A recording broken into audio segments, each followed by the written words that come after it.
तो बहुत इंटरेस्टिंग खबरें निकल के आ चुकी हैं सीएसके की तरफ से, जहां पे उन्होंने अपना कैंप सेटअप करने का फैसला लिया है। उनके साथ दो टीम्स ने और कैंप सेट करने का फैसला लिया है।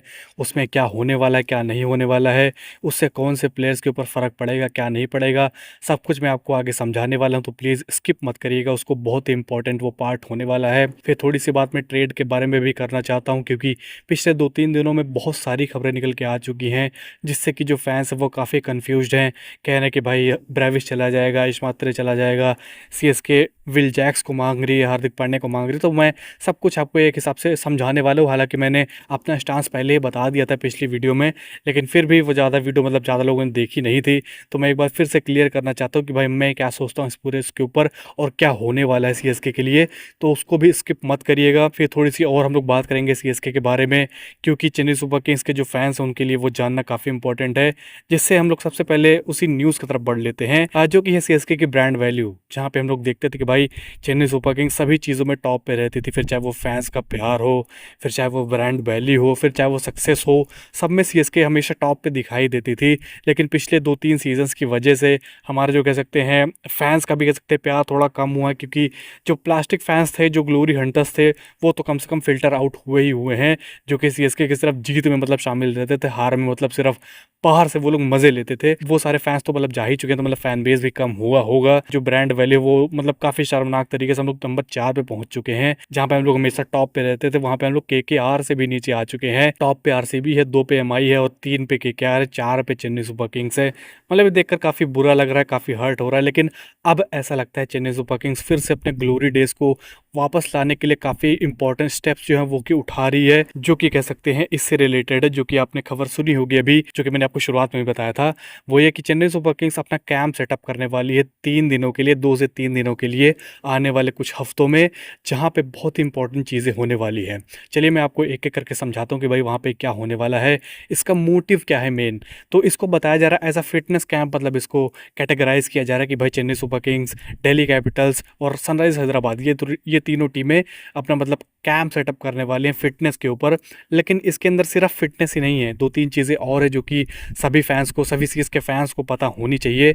जो कि है ऐसे प्लेयर्स जो कि मतलब क्या अवेलेबल रहेंगे आने वाले सीजन्स में, मतलब ओवरसीज़ प्लेयर्स की अवेलेबिलिटी का भी थोड़ा कह सकते हैं क्वेश्चन मार्क रहता है, वो उसके ऊपर भी यहाँ पे डिस्कशन किए जाएंगे। फिर बात की जाएगी कि भाई कौन से प्लेयर्स फिट बैठते हैं, कौन से प्लेयर्स नहीं फिट बैठते हैं चेन्नई सुपर किंग्स में, या फिर जो और दो बाकी टीम्स हैं उनके ऊपर भी ऐसा कुछ बताया जा रहा है। फिर इसमें एक चीज़ और है जो कि काफ़ी इंपॉर्टेंट इसमें स्टेट की गई, ऐसा ही रिपोर्ट किया कि भाई कुछ डील्स जो है वो हो चुकी हैं। तो एक तरीके से जो प्लेयर्स इस डील्स में इन्वॉल्व होंगे उनको फेयरवेल भी बिड किया जाएगा, उनको बताया भी जाएगा कि भाई आप हमारी टीम से जा रहे हैं और आप इस टीम में जा रहे हैं और इस टीम का खिलाड़ी हमारी टीम में आ रहा है।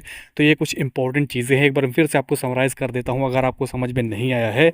तो फिटनेस तो यहाँ पे चेक करी ही जाएगी, कौन से प्लेयर्स रेडी हैं, इंजरी प्रोन कौन से प्लेयर्स हैं, प्लेयर्स को इन्फॉर्म किया जाएगा भाई आपका फ्यूचर क्या है चेन्नई सुपर किंग्स में, और देखा जाएगा कि भाई कौन से प्लेयर्स जो कि हैं सीएसके का कोर मतलब बिल्ड कर सकते हैं, सीएसके के जो कोर प्लेयर्स हैं जिनके ऊपर इन्वेस्ट किया जा सकता है। ये सारी चीज़ें यहाँ पे देखी जाने वाली हैं। तो आप ओवरऑल आप ये मान के चलिए कि भाई सब चीज़ें यहाँ पे टेस्ट होने वाली हैं। उसके बाद जो कोर प्लेयर्स का ग्रुप है वो सिलेक्ट किया जाएगा, क्योंकि हमें पता है कि भाई इस सीजन के बाद अगले सीजन मेगा ऑक्शन आने वाला है। तो ये सारी चीज़ें अभी से तैयारियां शुरू हो गई हैं। 2027 में हम लोग इसका इम्प्लीमेंटेशन देखेंगे कि भाई कौन से प्लेयर्स के ऊपर ज़्यादा चेन्नई सुपर किंग्स ध्यान देती है। तो इस पूरी मीटिंग का कुछ यही सार है। बाकी कब ये होगा इसके बारे में थोड़ी सी बात कर लेते हैं। तो अगस्त में बताया जा रहा है कि ये सारी चीज़ें होने वाली हैं।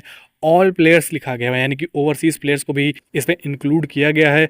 अब क्या वो आएंगे या नहीं आएंगे ये एक बहुत बड़ा सवाल है, क्योंकि काफ़ी कठिन होता है, उनका इंटरनेशनल शेड्यूल भी चल रहा होता है, लीग्स भी चल रही होती हैं, और बाहर से आना काफ़ी कह सकते हैं थोड़ा झंझट वाला कह सकते हैं सिस्टम रहता है। तो भाई क्या आएंगे या फिर नहीं ये तो बहुत बड़ा सवाल है, लेकिन ऑल प्लेयर्स लिखा गया है, इसका मतलब सारे ही प्लेयर्स इसमें इंक्लूड किए जाएंगे। 2-3 दिन का स्लॉट यहाँ पे बताया गया है। बाकी दो टीम्स का तो बताया गया कि भाई अगले 2 हफ्ते में जो है उनका क्लियर हो जाएगा, लेकिन सीएसके का कोई स्पेसिफिक टाइम नहीं दिया कि भाई अगले 1 हफ्ते या 2 हफ्ते में हो जाएगा। मतलब 2-3 दिनों का स्लॉट दिया गया है, जब प्लेयर्स अवेलेबल होंगे तो वो अपना आके इस कैंप में जो भी मतलब कह सकते हैं चीज़ें उनके साथ टेस्ट करी जाएंगी वो हो जाएंगी। लेकिन अभी स्पेसिफिक टाइम कोई नहीं दिया कि भाई इसी दिन चेन्नई सुपर किंग्स से सारी चीज़ें करने वाली है। ऐसा बताया गया कि नेक्स्ट वीक्स में 2-3 दिनों का स्लॉट्स है जहाँ पे ये सारे प्लेयर्स आएंगे और ये सारी चीज़ें करी जाएंगी। और जो इसमें एक जो मेन चीज़ है जो मैंने आपको बता दिया, लेकिन एक बार फिर से मैं उसके ऊपर लाइट डालना चाहता हूँ क्योंकि वो काफ़ी इंपॉर्टेंट है, वो ये कि इसमें लिखा गया था सम ट्रेड डील्स आर डन। तो क्या वो हार्दिक पांड्या की बात कर रहे हैं भाई, मुझे नहीं पता, लेकिन बहुत ही हाई चांसेस के हो सकता है। और इसी के साथ मैं बढ़ना चाहता हूँ कि भाई मेरा क्या स्टांस है हार्दिक पांड्या वाली डील पे। हालांकि मैंने पिछले वीडियो में आपको समझाया था, लेकिन एक बार मैं फिर से इसके बारे में बात करना चाहता हूँ, एक बार फिर से मैं अपना स्टांस क्लियर कर देना चाहता हूँ। तो जिसको लग रहा है कि डिवॉल्ट वेविस या आयुष मात्रे जाने वाले हैं मुंबई इंडियंस में, प्लीज़ भाई आप शांत बैठ जाओ, ऐसा कुछ नहीं होने वाला है। Chennai Super Kings Dewald Brevis Ayush Mhatre को कभी नहीं देगी, कभी नहीं देगी, कभी नहीं देगी। दूसरा चीज़, कौन शामिल हो सकता है स्ट्रेट डील में? शिवम दुबे, जिसका मैंने आपको पिछले वीडियो में जिक्र किया था। शिवम दुबे के साथ कोई छोटा प्लेयर जा सकता है या फिर ऑल कैश भी हो सकता है शिवम दुबे के साथ, ये पॉसिबिलिटी है। हार्दिक पांड्या कहाँ पे जाएंगे? तो भाई सबसे हाई पॉसिबिलिटी है उनकी चेन्नई सुपर किंग्स में आने की। जैसे पिछले साल इस टाइम के अराउंड संजू सैमसन के लिए स्पेकुलेशंस थी कि भाई वो कहाँ जाने वाले, कहाँ जाने वाले हैं।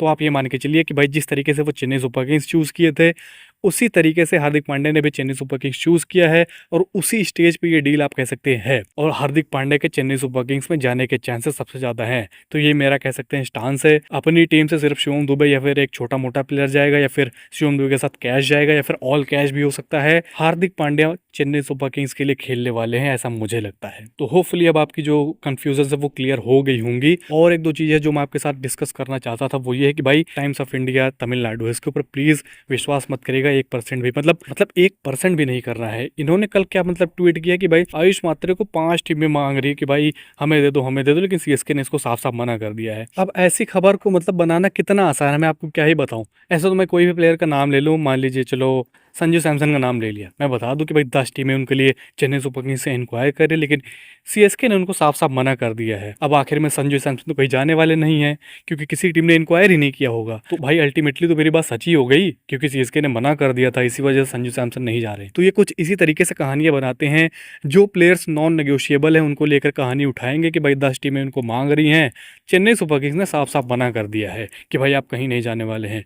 और आखिर में वो जब चेन्नई सुपर किंग्स में रहेगा तो आएंगे भाई, इसको कोट करते हुए बोलेंगे कि भाई यार मैंने तो पहले ही कहा था कि भाई ये सारी टीमें मांग रही हैं इस प्लेयर को, लेकिन ये प्लेयर कहीं नहीं जाने वाला है, और देखो वो आज चेन्नई सुपर किंग्स के लिए फिर से खेल रहा है। तो भाई ये कुछ इस तरीके से खबरें बनाते हैं, तो इसके ऊपर आपको विश्वास करने की कोई ज़रूरत नहीं है जब तक आपको कोई क्रेडिबल सोर्स ना मिले। फिर चाहे वो हमारा चैनल हो, फिर चाहे वो क्रिक बज़ हो, फिर चाहे क्रिक इन्फो हो, रेव स्पोर्ट्स हो, ये सारे चैनल्स अगर आपसे ये सारी चीज़ें नहीं करें तो आपको किसी के ऊपर विश्वास करने की कोई ज़रूरत नहीं है। फिर आखिर में मैं एक चीज़ और बात करना चाहता था कि भाई हमारा कोच कब आएगा। तो क्योंकि ये कैंप सेटअप हो रहा है, तो आप मान के चलिए कि भाई बहुत सारी चीज़ें हैं जो कि फाइनल स्टेजेस पे हैं और बहुत ही जल्द आपको देखने को मिलेंगी। तो आपको चिंता करने की कोई ज़रूरत नहीं है, बस कुछ दिनों को आप और वेट कर लीजिए। 1-2 हफ्ते, 3 हफ्ते, ज़्यादा से ज़्यादा आपको वेट करना है, और सारी चीज़ें आपको क्लियर होती हुई दिखाई देंगी। तो आपको चिंता करने की कोई ज़रूरत नहीं है। तो चलिए फिर, होपफुली आपको वीडियो पसंद आई होगी। अगर पसंद है तो प्लीज़ लाइक ज़रूर करके जाइएगा, और चैनल जरूर सब्सक्राइब करके जाइएगा ऐसी सीएसके से रिलेटेड खबरों के लिए। और सभी सीएसके फैंस के साथ प्लीज़ शेयर करिए। और अगर आपको टेलीग्राम ज्वाइन करना है तो आपको डिस्क्रिप्शन और कमेंट बॉक्स में आपको लिंक मिल जाएगा, प्लीज़ जाके ज्वाइन करिए। चलिए फिर मिलते हैं आपसे अगली वीडियो में, तब तक के लिए बाय।